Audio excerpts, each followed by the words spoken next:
Doctor शरद अग्रवाल, फिर IMA क्यों विरोध कर रहा है? यहाँ तो होलिस्टिक अप्रोच की बात हो रही है कि एक के साथ दूसरे की कंपेटेबिलिटी हो। आप लोग क्यों आउटराइटली विरोध कर रहे हैं कि आयुर्वेदिक डॉक्टरों को ऑपरेशन की अनुमति दी ही नहीं जानी चाहिए? दीपक जी, थोड़ा सा पेशेंस के साथ सुनिएगा। 736 एलोपैथिक डॉक्टर शहीद हुए हैं कोरोना के खिलाफ लड़ाई करते हुए देश में। ये वही एलोपैथिक डॉक्टर हैं जिस पे हमारे देश के प्रधानमंत्री जी ने जिनको सराहा, हमारे गृह मंत्री जी ने जिनको सराहा और उनके ऊपर फूलों से वर्षा करी गई। तो ये तो मैग्नीट्यूड है एक्सेप्टेंस का कि विच पैथी इज गुड। कोरोनिल अच्छी होती है, जैसा डॉक्टर स्वाति ने कहा, तो कोरोनिल खा के भी सही हो सकते थे। अब मैं आता हूं कि इस चीज पे एक डॉक्टर को बनने में, एक एलोपैथिक सर्जन को बनने में करीब 11 से 12 साल का समय लगता है। जब आप एमएस सर्जरी करते हैं उसके बाद 3-4 साल आप एसआरशिप करते हैं, सीनियर सर्जन के अंडर में सीखते हैं, और तब आप हिम्मत करके आप इस लायक होते हैं कि इंडिपेंडेंट कोई सर्जरी कर सकें। जिस तरह की 58 सर्जरी को जो नोटिफिकेशन हुआ है जिसमें कहा गया है कि आयुर्वेदिक डॉक्टर्स को 2 साल का ट्रेनिंग करा के इस सर्जरीज को अलाउ करेंगे, उसके अंदर ईयर की सर्जरी है टिम्पेनोप्लास्टी, आंख की सर्जरी है कैटरेक्ट, इंटेस्टाइनल एनास्टमोसिस जो कि बहुत ही कॉम्प्लिकेटेड सर्जरी है और बहुत ही एक्सपीरियंस सर्जन, जीआई सर्जन करते हैं। आप सोचिए कि जिस पैथी को, बिकॉज ये स्किल है, इसको किताब से पढ़ के नहीं समझ में आ सकता। सर्जरी के लिए आपको एक्सपीरियंस चाहिए, जितने आपने केसेस करे हैं सक्सेसफुली तभी आप एक इंडिपेंडेंट सर्जरी कर सकते हैं। अगर ये एक्सपीरियंस ही नहीं होगा तो केवल एक शॉर्टकट से कोई भी डॉक्टर किस तरह से वो सक्सेसफुल सर्जन बनेगा। और अगर वो डॉक्टर, वो सर्जन हम गांव के अंदर पोस्ट कर देंगे जहां पे विलेजर्स को ये समझ में ही नहीं आएगा, क्योंकि उनके लिए तो जो डॉक्टर है वो डॉक्टर है, वो उनको नहीं समझ में आता कि कितनी ट्रेनिंग हुई है, कितनी एक्सपीरियंस है।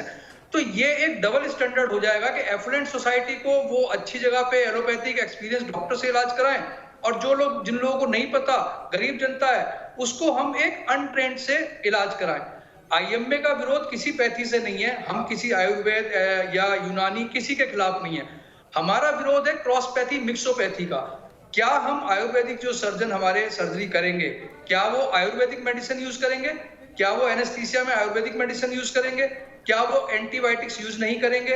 हमारा विरोध उस पे है। दूसरी बात मैं आपको बताता हूं, जो हमारा हिंदुस्तान का कॉन्स्टिट्यूशन है वो खुद जब ये अलाउ नहीं करता, इवन जो एक जनरल सर्जन है, अगर वो जनरल सर्जन गायनी की सर्जरी कर रहा है और कोई उसमें गड़बड़ होता है तो ही इज फाउंड गिल्टी, क्योंकि वो उस सर्जरी के लिए ट्रेंड नहीं है।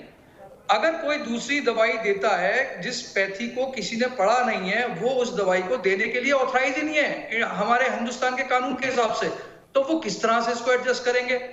तीसरी बात मैं ये कहता हूं कि जब हमारा ये कॉमन टेस्ट होता है, मेडिकल टेस्ट होता है, नीट होता है, नीट के अंदर मेरिट बनती है। हमारे जो कंपटीशन होते हैं, एक ही सेम मेरिट से जो टॉप मेरिटोरियस होते हैं वो एलोपैथी चूज करते हैं एमबीबीएस, उससे नीचे फिर वो आयुर्वेद करते हैं। मेरा ये सवाल है हमारी सरकारों से, इतने 70 सालों से ये आयुर्वेद के इंस्टीट्यूट क्यों नहीं डेवलप हुए? मैं सरकार से कहना चाहूंगा, गुजारिश करना चाहूंगा, आईएमए आयुर्वेद का विरोध नहीं कर रही, आईएमए चाहती है आयुर्वेद हमारी हिंदुस्तान की पैथी है, ये डेवलप हो, बहुत अच्छे से डेवलप हो, लेकिन उसके लिए इनके इंस्टीट्यूट हमें इंप्रूव करने पड़ेंगे।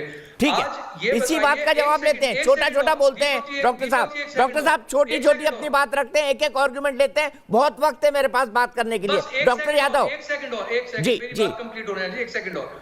मेरा ये कहना है कि क्यों आज टॉप मेरिटोरियल वाले एमबीबीएस में जाते हैं। मैं चाहता हूं कि इस तरह से आयुर्वेद के इंस्टीट्यूट डेवलप करें कि आयुर्वेद का बंदा पहले टॉप मेरिटोरियस में आए, जो टॉपर है वो आयुर्वेद ले और उसके नीचे वाला एमबीबीएस ले। पर इसके लिए आपको इंफ्रास्ट्रक्चर इंप्रूव करना पड़ेगा। आज क्यों सारे नेता मंत्री वो एलोपैथिक का इलाज करा रहे हैं, आयुर्वेद से क्यों नहीं कोरोनिल खा रहे वो लोग?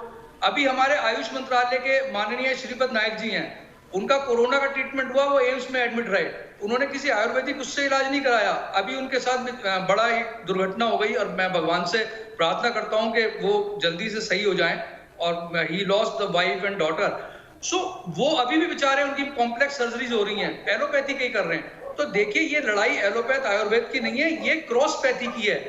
किसी जिस पद्धति की, जिसको नॉलेज नहीं है, जिसने पढ़ाई नहीं करी है, उसे उस पद्धति में नहीं इंटरफेयर करना चाहिए। डॉक्टर यादव क्या कहेंगे इस बारे में?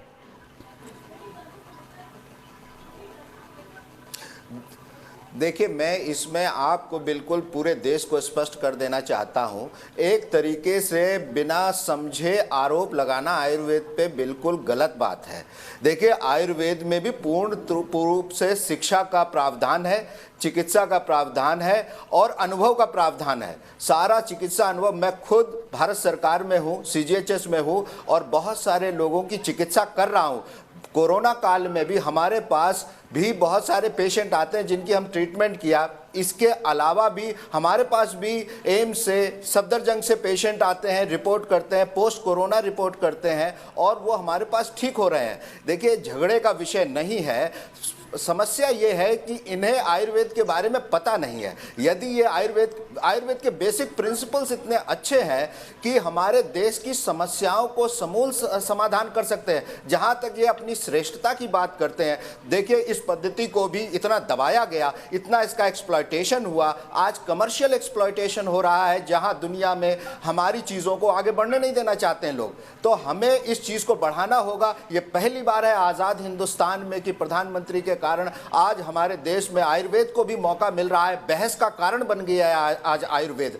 मैं आपको यकीन दिलाता हूं, पूरे सारे नियम है, भारत सरकार के अपने नियम है। यदि कोई शल्य चिकित्सक गलती करता है, उसकी जांच होती है, उस पर कार्रवाई हो सकती है, कानून है, नियम है। ये तो ऐसे प्रचार कर रहे हैं आम जनता में जैसे कि हम बिल्कुल अनपढ़ और जाहिल लोग हैं, हमें कुछ नहीं आता है और हम ये बिल्कुल नहीं कर सकते हैं। अरे नहीं कर सकते तो हम सीखेंगे कब? हम कब डेवलप करेंगे? कब भारत की ये पद्धति आगे आएगी? और यकीन मानिए, ये बहस ही ये बात बताती है कि हम कुछ कर रहे हैं और आने वाले दिन में हम इन्हें लीड करेंगे। ये अहंकार नहीं है। मैं खुद अपने 20 साल के अनुभव में बता रहा हूं। मैं वहां से शुरू हुआ था जहां लोग कहते थे कि आयुर्वेद में दाखिला नहीं लेना, और आज मैं उस जगह दावा कर, मैं एक पंचकर्मा का एक्सपर्ट हूं। मेरा post graduation specialization is in the field of panchakarma, और मैं किसी भी बीमारी में दावा कर सकता हूं कि हमसे बेहतर ये इलाज नहीं कर सकते हैं। जहां तक शल्य की बात है, ये माना जाए कि शल्य की तकनीकें जो विकसित हुई है प्लेन साइंस ने की हैं, और प्लेन साइंस ने जो तकनीकें विकसित की है, उन्होंने एलोपैथी ने उसको इस्तेमाल किया, यूटिलाइजेशन किया और अपनी एडवांसमेंट की।